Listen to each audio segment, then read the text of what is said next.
Hi, Richard Little, your land partner. I want to talk to you today about sustainable property development business and how you structure, how you create, and what resources you may need, and the best way to sort of look at it, or our own way of looking at it, I guess.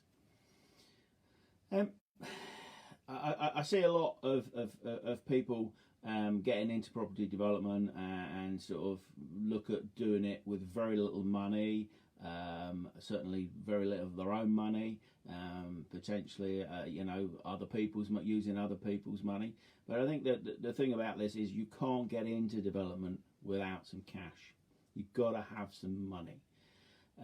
In terms of building and creating and scaling a sustainable development business, you obviously need a pipeline of opportunities leading to a pipeline of projects, and they have to be funded, because you get a lot of abortive costs. You know, just looking for opportunities, chasing opportunities, analysing them, appraising them, and negotiating with them, or negotiating them. You know, there's a lot of time and a lot of actual physical cash that has to change hands in order to get to those deals, get those deals over the line. And you got to fund your own costs. So it's great if you can get into property development and you have a background income, you know, whether that's in property or another business, whatever that is. But you know, the reality is that most people haven't necessarily got that income, or haven't got sufficient income, so they're looking to earn money almost from day one out of property development, and that's very, very difficult. If you are bringing certain skills to the table, like potentially if you are perhaps a project manager is probably the best one, or maybe an architect, somebody that's actually bringing stuff to the table for a particular project, then you may well be able to draw certain fees out of the property the development finance and the funding for the project. But actually, generally, that's a little difficult. Anybody that's funding, whether that's the equity side of things or the development finance, you know, there's only certain things really that are appropriate to be funded out of that. So the way that we sort of suggest that it's done is sitting over the top of everything. You have a development company, your development company, whatever that may well be. And if you're looking to trade, that's one company. But if you're looking to hold, that's potentially a second company, which we're not really going to talk about today. And so each project itself is generally done through an SPV, a special purpose vehicle. That's mostly to make it clean in terms of funding, the development finance, etc. It's not always the case, but that's generally the way it goes. So what we would suggest is, in your development company, your development business, that's where you are likely to fund the pipeline, getting that pipeline of opportunities, getting that pipeline of projects underway, your time, you know, and other costs. So the first thing we look to do is we look to fund the business. Before we even get to a project, we look to fund the business. As an example, we're setting up a new company at the moment, and the administration costs and the costs for people involved that are doing some of the sourcing, some of the legal, some of the acquisition, over a couple of years, we're looking to fund that at £300,000. Now that is a business fund, so that is just to actually pay to achieve some projects effectively. That creates the pipeline of opportunities that then trickles through to the pipeline of projects that actually is going to bring us the income in the end, and that's quite a lot. But that business itself is going to be doing quite a lot of business anyway. So I'm not suggesting that everybody needs to do that, but included in there is funds and payment and wages for some of the key people. In fact, in that particular business, it's some of the partners. They will be drawing a minimal wage per month to pay their bills, because we know we'll only get the best out of people if they're not struggling for money. So as I say, if you've got a background income, that's fine. You do not need to draw any money out of your development business, your development company. But if you don't have that, and you are going to use other people, where is that money coming from? who is going to be paying for those people that are actually sourcing it and actually looking at the negotiations, talking direct to the vendor, pushing stuff through legals, etc. Because it's very, very difficult to build a reasonable sized development business on your own. Very, very difficult indeed. So the first thing we're obviously looking at there is how we fund the business. That's when we put that to one side. When we actually get a project, that project, as I say, generally it's wrapped up in the special purchase vehicle, the SPV. So certain amount of money can be drawn out of there, but it's not going to pay for mine and yours monthly costs. It's just not going to do that. The money that we're actually going to be getting out of it is going to be at the end, when all the perhaps equity people have got involved, equity finance, and whether they're partners or whatever they might be, and development finance. Once that's all paid back, then that's when we get our bit. So as we've often spoken about, development projects take a long time, months, many months, very often into the years. So if you're starting out and you've got a project, and hopefully in 18 months time it's either sold or it's refinanced or whatever, you may get some money then. But what are you going to live off in that 18 months up to that point, or even longer?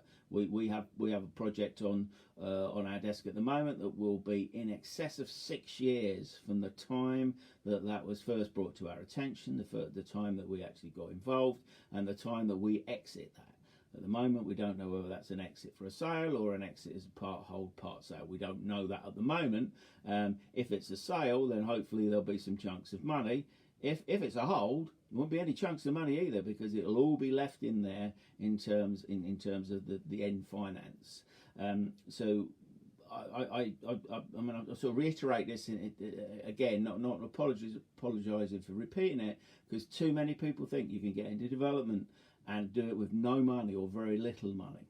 So if you haven't got any cash and you need to fund that business, you need to be looking at business funding, business finance. Now that may well be somebody you know that's prepared to put money into your business for a certain return. Then you may be offering them a percentage, whatever that might be. But please make sure that you're adequately funded, because again, we get odd people that come along and they got some decent looking projects, decent looking deals, but they don't have the money to get them over the line. They're so reliant on other people, and unfortunately what happens is other people come in and often take the deals away from them. That's the reality of this business. It's dirty business.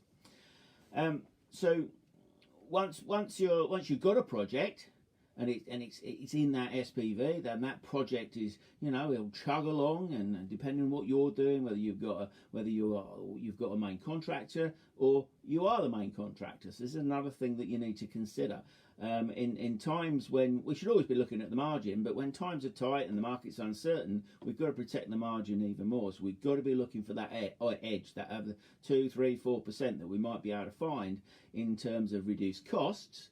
If we can't get the increased value, if we can get the increased value and the reduced cost, then that's obviously fantastic. So one of the things that we always sort of consider and tell to people is that you have a choice. When you're doing a project, you either go out to a main contractor and they come in and they will do most of the work for you. You have a little bit of project management, obviously, and some paperwork to do, etc. But largely they take a lot of work off of your hands. Our recommendation pretty much always, at some point, you will need to become the main contractor, because margins will get tight. So becoming the main contractor, obviously there's a lot more paperwork, a lot more responsibility, but there is, in many cases, more margin to play with. And typically we might be looking at anywhere between 8 and 12%. That comes with a bit of a cost, but actually that's a considerable amount of money. Even if you've got 4 or 5% increased on the bottom line, that is a massive amount of money.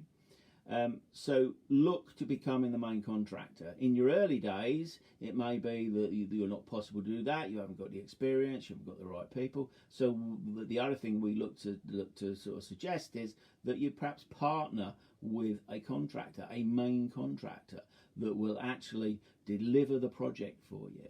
So I see lots of people structuring businesses and offering all sorts of people partnerships, and there's nothing necessarily wrong with joint ventures and partnerships, but the key people in terms of partnering are all the people that are to do with the delivery.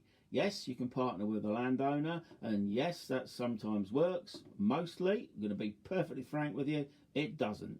And the biggest problem there generally is about funding and liability of funding. And that's something, again we'll talk about another day. So if you're going to look to partner with somebody, then partner with a main contractor, a contractor that is going to deliver that project, because that will incentivize them to actually get the project, deliver the project on time, on budget, etc., etc. And you need somebody that's incentivized to deliver the end project. It's got to be done. So that's something to consider. As I say, lots of people shy away from that in the beginning because they don't think they can afford to do that. They can't actually either partner with somebody or become the main contractor. But if you partner with somebody, you may end up with a working partnership that may last many projects.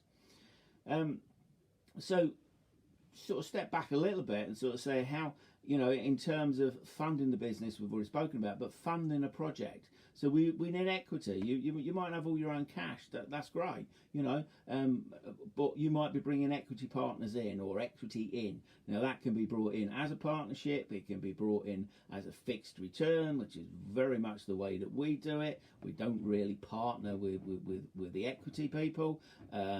Much better to sort of give them a decent rate and guarantee them that rate, so they get preference on that, so they will get their money back before you get any. Development finance will generally get their money, or nearly always get their money back first. They would normally be the first charge holder.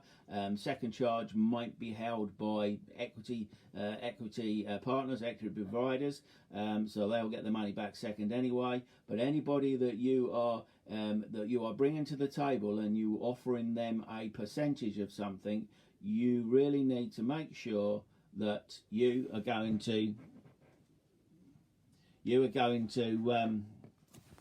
get that away. I think I've got a bit of an issue with the volume. Let me just, pardon me, forgive me. Let's see whether that's going to make any difference. Hopefully that's better for anybody that's listening. So be very mindful when you're structuring the business and structuring each individual SPV that you are maintaining control over the business as a lead developer, which is all this is what we call ourselves. That seems to be better volume. Thank you very much for the feedback, everybody. So if you are controlling the project, so what happens if you don't have the experience? You've not been a lead developer before. You don't know what to do, how to do that. So you will need to bring on somebody that's pretty experienced in the world of perhaps project management, somebody that has delivered the type of project, the size of project, and maybe the number of projects. So if you're juggling 3, 4, 5 projects, and they might be from 1 unit to 50 units, then you need somebody, maybe more than one person. You need to bring them on board. I'm not suggesting at any point that you actually give away shares for anybody, really. You don't necessarily have to do that. I would only do it if you feel it's the right thing to do and it's a genuine incentive. So what we would prefer to do, certainly on first and second projects, is test each other out. So, rather than actually do a joint venture straight away or cut somebody in on 10% or 20% or whatever the profits in a performance related sort of way, is actually let's do this on a transactional basis, first time, and then maybe if we get on okay, because let's be honest here, you don't know how somebody's going to perform until they've performed. You don't know how you will work together with somebody until you've done it. And actually one project might not be enough. You may well have to do more than one project just to test each other out. I'm not really sort of suggesting that, you shouldn't trust people or anything like that. But actually you shouldn't. You shouldn't even trust yourself when you're dealing with big projects and big numbers. You should be accountable. Yes, it's great. We're very fortunate, been around quite a while. We've got, core team members that we trust, and one of the measures of trust that I have is I allow them to make mistakes. I trust them. And if they make a mistake, we have a discussion, but it's not the end. It's not the end of the relationship, So really, sort of coming back to where we are. So building a sustainable development business, property development business, is about funding correctly, creating, finding, sourcing a pipeline of opportunities, understanding how opportunities work and what projects are viable, how to negotiate, ones to actually pull away from if they're the right thing for you or it's not the right time for you. And that then leads you down to your projects, and your projects are your business, the lifeblood of your business. Now, you do not have to be busy all the time. You do not have to, as a property developer, be on site all of the time, because sometimes you will make more money by not being on site. Other way of looking at that is, if you're on site and losing money, much better to be off site and not making any money at all. So obviously this depends on market conditions and all of that sort of thing. But the core of this is, it's very difficult to do a one-off property development project without actually incurring quite a lot of expense to find that project in the first place. So where you might be looking at typically a 20%-ish return on end value, on gross developed value, GDV, then that's a gross profit. Your net profit will be nowhere near 20%, and I'm not talking about taxation. I'm talking about cost here.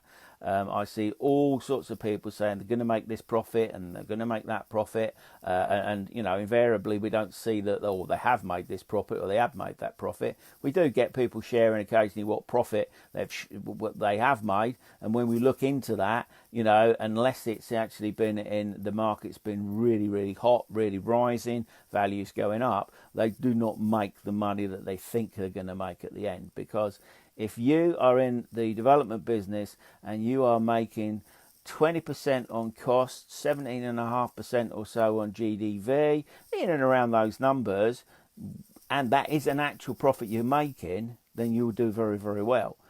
Just because you're forecasting at 20, 25, 30%, and I've seen bigger profits than that.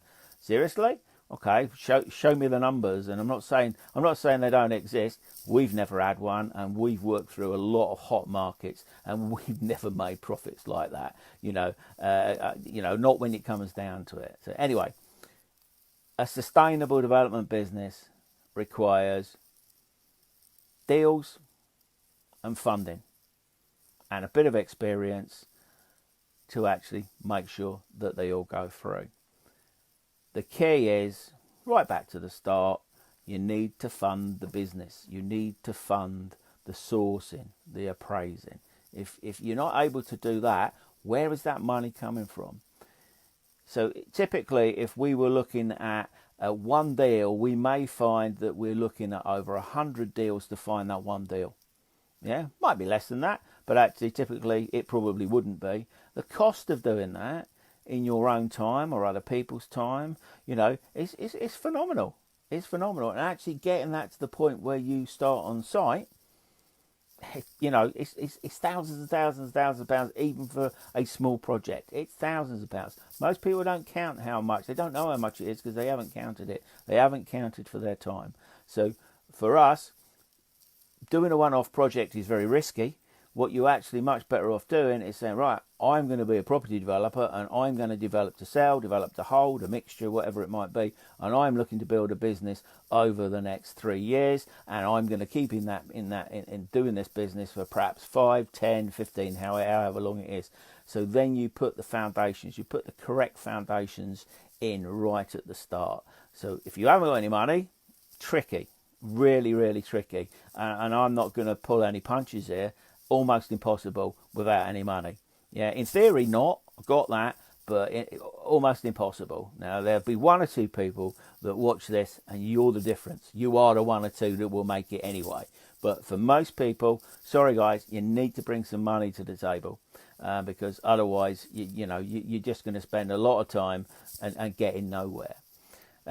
So that's been Richard Little from Your Land Partner, talking just briefly about building a sustainable development business and a little bit about the structure. Going to talk about all of those things much more in depth on another occasion. So from Richard Little, it's goodbye.